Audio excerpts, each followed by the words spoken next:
के प्रायोजक हैं double engine detergent powder and cake, रिश्तों में लाए डबल चमक। यूपी में 177वां मुख्यमंत्री आरोग्य मेला, 1,82,000 को मिला उपचार। पीएससी में मरीजों के इलाज का जायजा लेने पहुंचे लखनऊ सीएम। यूपी में अब 75 नहीं बल्कि 76 जिले। प्रयागराज में महाकुंभ मेला नाम से नया जिला घोषित, 4 तहसील और 67 गांव शामिल।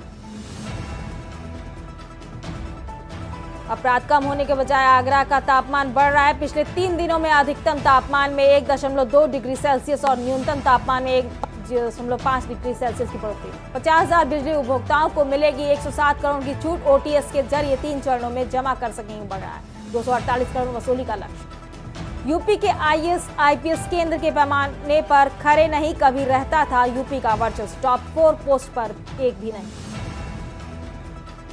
महिला डबल्स में पहली बार भारत को गोल्ड। लखनऊ में पीवी सिंधु ने जीती सैयद मोदी बैडमिंटन चैंपियनशिप। त्रिशा गायत्री की जोड़ी ने चीन को हराया। देख रहे हैं के न्यूज़, खबरों का सारथी।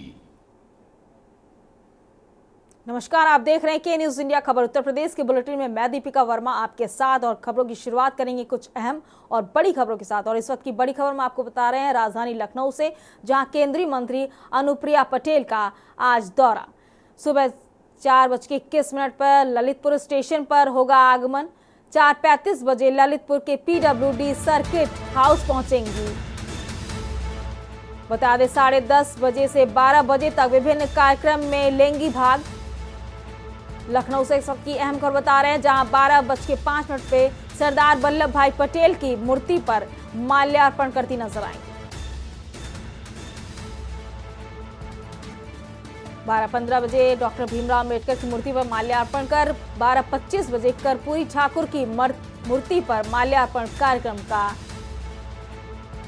खत्म करेंगी।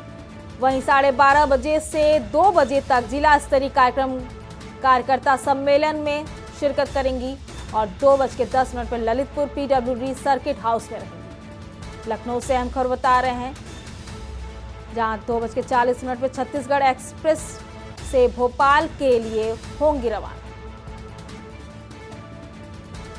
केंद्रीय मंत्री अनुप्रिया पटेल का आज ललितपुर दौरा। लखनऊ से इसकी अहम खबर बता रहे हैं, जो 4:21 पे ललितपुर स्टेशन पर आगमन होगा।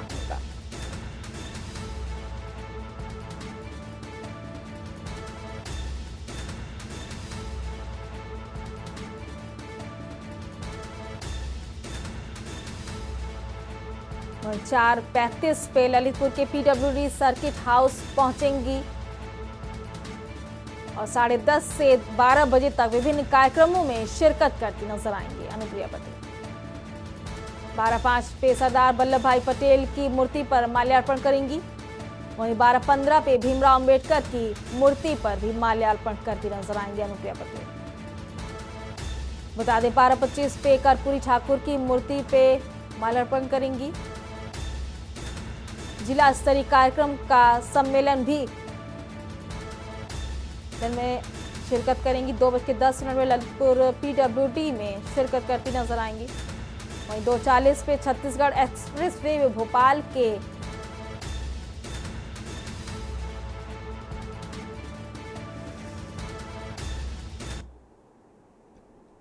अब बढ़ते हैं अगली खबर की ओर। अगली खबर हम आपको कानपुर से बता रहे हैं, जहां प्रेस क्लब में आयोजित वार्ता में भारतीय किसान मजदूर संघ व नौजवान संयुक्त संघ के जिला अध्यक्ष अनिल कुमार अग्रवाल ने शहर के बेरोजगारों की समस्या हल करते हुए रोजगार मुहैया कराने की सीएम से मांग की है। साथ ही मिल बंदी से सेवानिवृत्त कार्मिकों को पेंशन भुगतान की ओर ध्यान आकृष्ट कराया है। कहा कि शहर की 14 बड़ी मिलें शहर सहित बाहर से पहुंचने वालों को रोजगार उपलब्ध कराती रही है, इसलिए बंद तमाम मिलों का संचालन शुरू करा बेरोजगारी की समस्या का समाधान किया जाना चाहिए। 1997 से तमाम सरकारें व सीएम मिलों को चालू कराने का केवल वादा करते आए हैं, इसलिए योगी आदित्यनाथ को संचालन शुरू करा कथनी और करनी में समानता साबित करनी चाहिए। इससे जरूरतमंद परिवारों की भूखमरी की समस्या समाप्त होगी।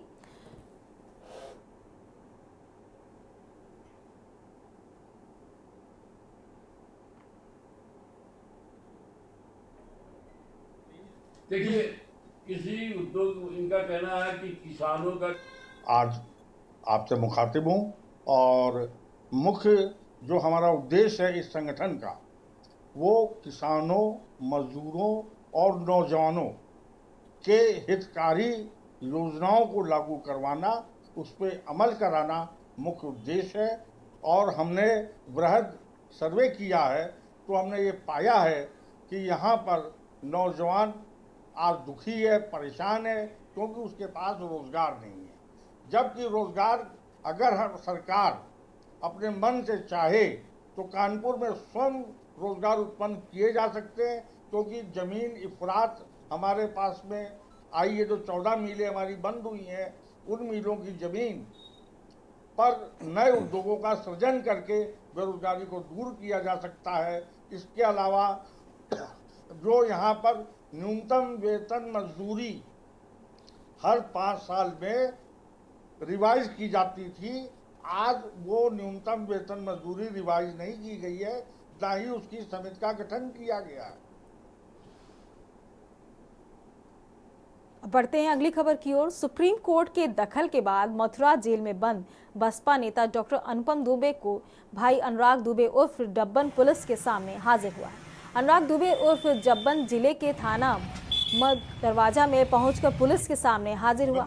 वहीं थाना मऊ दरवाजा में पहुंचने का वीडियो बनाकर अनुराग दुबे उर्फ डब्बन ने सोशल मीडिया पर अपलोड किया। आपको बता दें कि पिछले लंबे समय से गैंगस्टर के मामले में फरार चल रहे बसपा नेता के भाई को सुप्रीम कोर्ट से राहत मिलने के बाद पहुंचे थाना मऊ दरवाजा। ज्ञात हो कि विगत दिनों सुप्रीम कोर्ट ने आदेश जारी कर बसपा नेता डॉक्टर अनुपम दुबे के भाई अनुराग दुबे की किसी भी परिस्थिति में गिरफ्तारी पर रोक लगा दी थी। थाने पहुंचने के बाद कई घंटों से बंद कमरे में अनुराग दुबे उर्फ डब्बन से विवेचक कर रहे पूछताछ। सुरक्षा व्यवस्था की दृष्टि से सतर्क हुई पुलिस ड्रोन कैमरे में थाना परिसर की कर रही निगरानी। थाना मऊ दरवाजा का पूरा मामला बताया जा रहा है।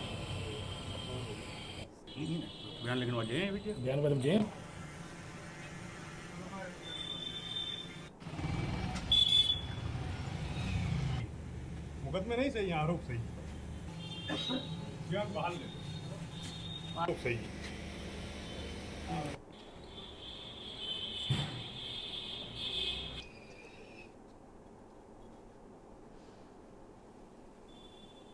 भारत के उपराष्ट्रपति श्री जगदीप धनखड़ 1 दिसंबर को सेठ आनंदराम जयपुरिया स्कूल के स्वर्ण जयंती संस्थापक दिवस समारोह में शामिल हुए।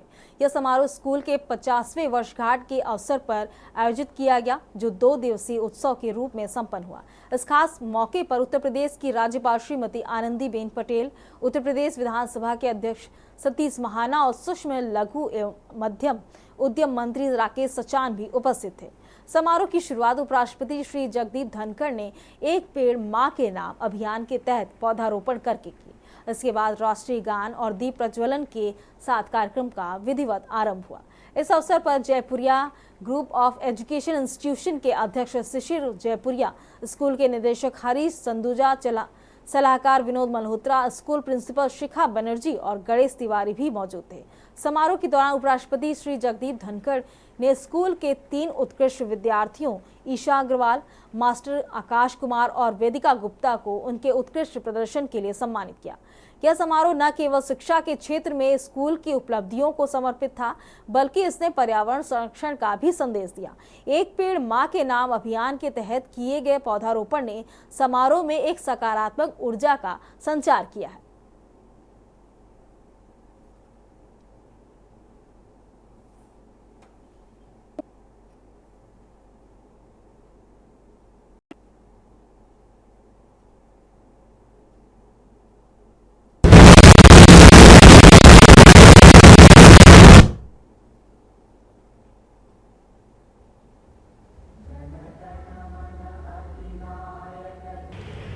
Srimati Anandiben Patel. When it comes to education, it is her passion. It is her mission. And she stands out among governors in the country. In the state of West Bengal, when I was in some difficulty as a councillor, I got guidance from the Honorable Governor. And surprisingly, the Honorable Governor gave guidance by way of judicial judgment. And that rectified selection of 24 vice chancellors in accordance with law.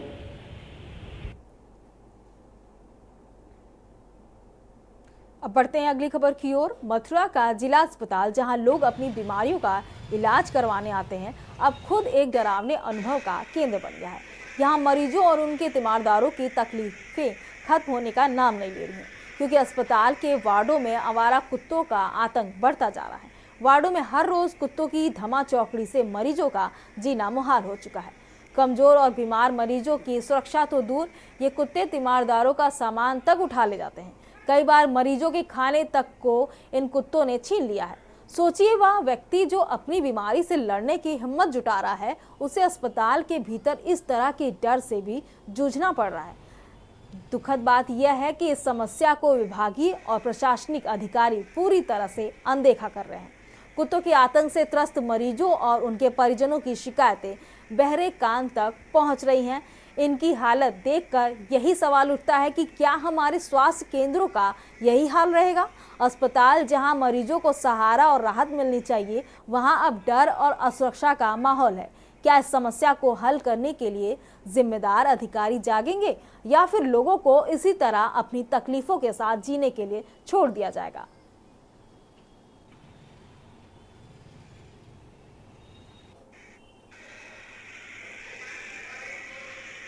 नहीं, मैं इसमें यही चीज़ कहूँगा, अभी ये ऐसा video मेरे पास तक एक भी नहीं आया है, और इसके लिए मैंने कड़े इस प्रकार के निर्देश भी हैं जो चिकित्सा कर्मी है, फोर्थ क्लास है, पैरामेडिकल स्टाफ है, कि किसी भी प्रकार से कोई भी जानवर वार्ड में या परिसर में जो है वो नहीं घूमना चाहिए। उसके लिए जिम्मेदार कर्मचारी भी हैं, और यदि कोई और जो मेरे द्वारा कदम उठाए जाने हैं, वो इनके लिए जो है वो मैंने कई सारे कदम उठाए हैं जिससे जानवरों की एंट्री परिसर में नहीं हो। इसके बाद भी यदि कोई बात होती है, मेरे संज्ञान में आता है, तो मैं कड़ी कार्रवाई इसमें करने के लिए प्रतिबद्ध हूँ, और दोषी जो पाए जाएंगे कर्मचारी जो ड्यूटी पे मौजूद होंगे, उनके खिलाफ में सख्त से सख्त कार्रवाई तुरंत की तुरंत कर दूँगा। अब बढ़ते हैं अगली खबर की ओर। अगली खबर में आपको उन्नाव से बता रहे हैं, जहां हसनगंज कोतवाली क्षेत्र स्थित न्योतनी नगर पंचायत से है, जहां दलित युवक विनोद रावत ने पुलिस को तहरीर देकर कुछ युवकों पर दौड़ा कर पीटने का आरोप लगाते हुए न्याय की गुहार लगाई है। तहरीर में बताया गया है कि लखनऊ से लौटते समय न्योतनी चौराहा पर सामने से आ रहे ई रिक्शा ने कट मार दिया। इसका विरोध करना दलित युवक को भारी पड़ गया। मुस्लिम युवकों ने पीड़ित को दौड़ा कर पीटना शुरू कर दिया। पास की एक दुकान में घुसकर उसे दबंगों से छुटकारा मिल सका। सीसीटीवी कैमरे में कैद हुई इस मारपीट की घटना का वीडियो सोशल मीडिया पर वायरल हो रहा है।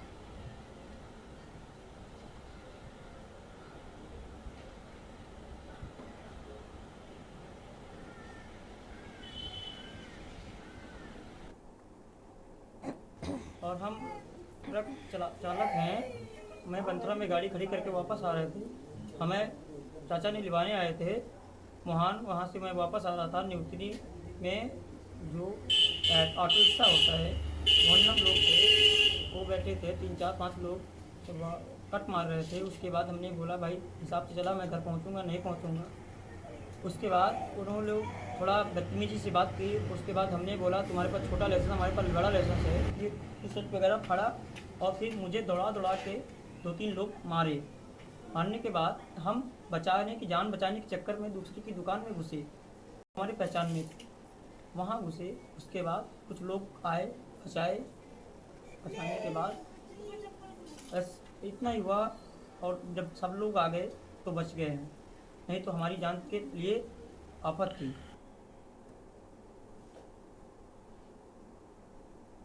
खबरों का सिलसिला लगातार जारी रहेगा। रुकते हैं छोटे से एक ब्रेक के लिए। आप देख रहे हैं के न्यूज, खबरों का साथ।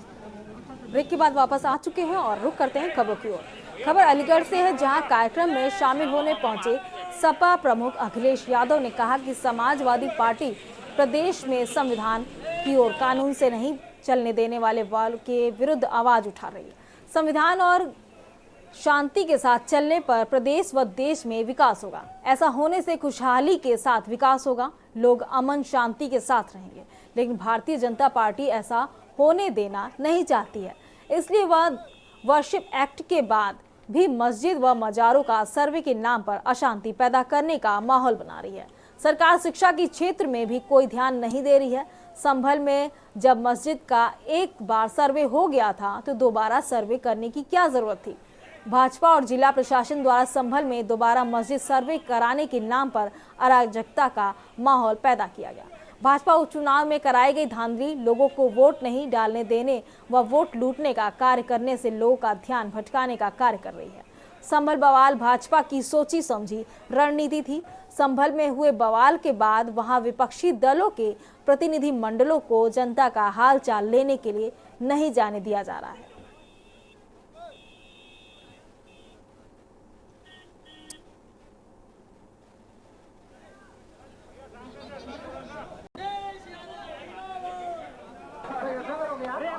और जो प्रशासन बातें समय समय पे कह रहा है वो सरकार के इशारे पे कह रहा है। जिसने इतना प्रतिबंध लगाया, ये प्रतिबंध और इतनी तैयारी फोर्स की अगर पहले होती तो इतनी बड़ी घटना नहीं होती। लोगों को न्याय का भरोसा दिलाना इस सरकार की जिम्मेदारी है।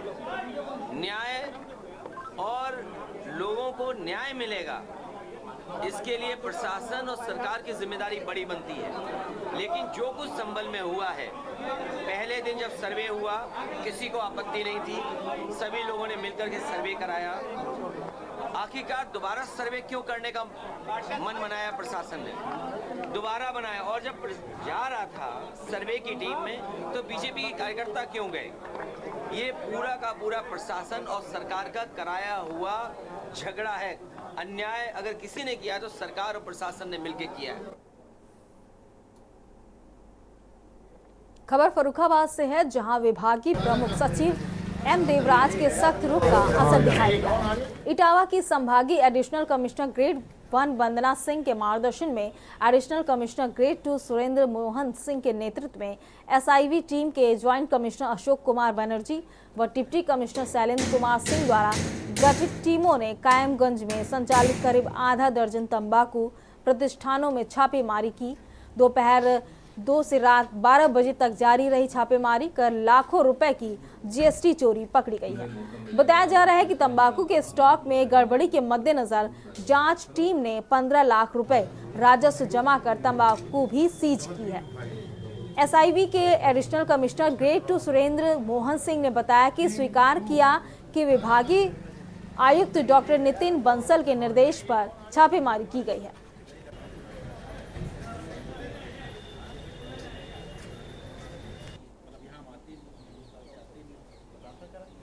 महाकुंभ 2025 की तैयारी के लिए उत्तर प्रदेश के प्रयागराज से 50 किलोमीटर दूर स्थित श्रृंगवेरपुर धाम को भी तैयार किया जा रहा है। उत्तर प्रदेश पर्यटन विभाग इस धाम को एक विश्व स्तरीय धार्मिक स्थल बनाने की कोशिश में जुटा हुआ है। ये रिपोर्ट देखिए।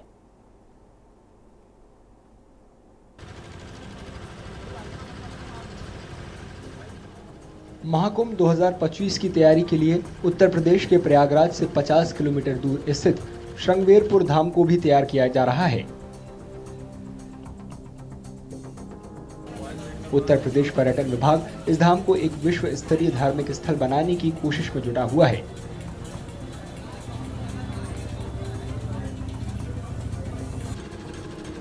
धाम के अंदर निषाद राज पार्क बनवाया जा रहा है। 8 हेक्टेयर में फैले इस पार्क में भगवान राम और निषाद राज गुहा की एक दूसरे को गले लगाते 51 फुट की भव्य प्रतिमा लगाई जाएगी।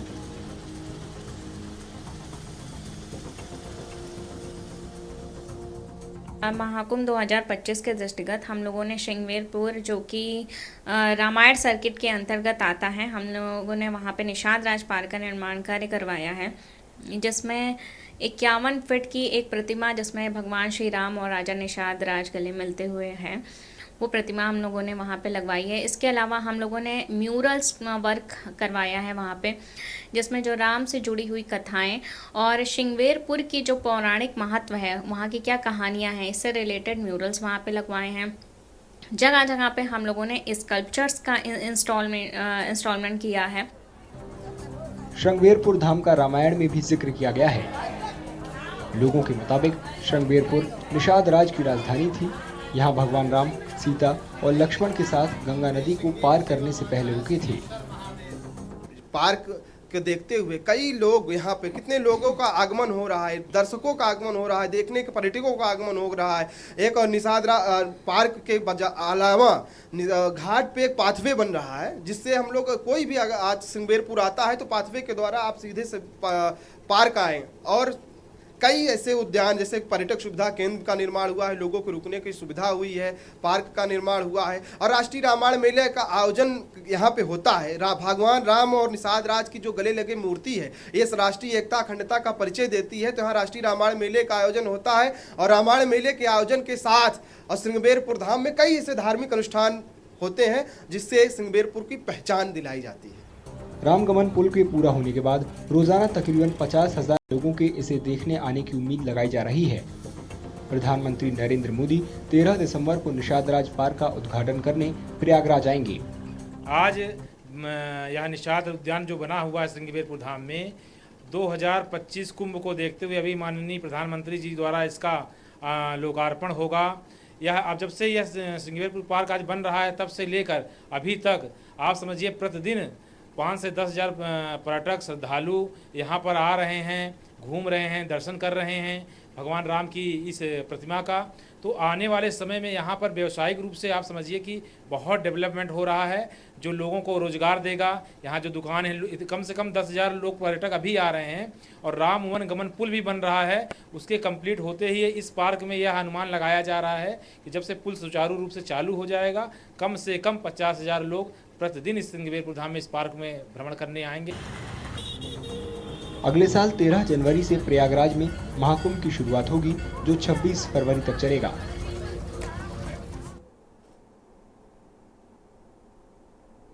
उत्तर प्रदेश की बुलेटिन में मेरे साथ फिलहाल इतना ही। देखते रहिए के न्यूज़ इंडिया। नमस्कार। इस कार्यक्रम के प्रायोजक हैं double engine detergent powder and cake, रिश्तों में लाए डबल चमक। आप देख रहे हैं के न्यूज़, खबरों का सारथी।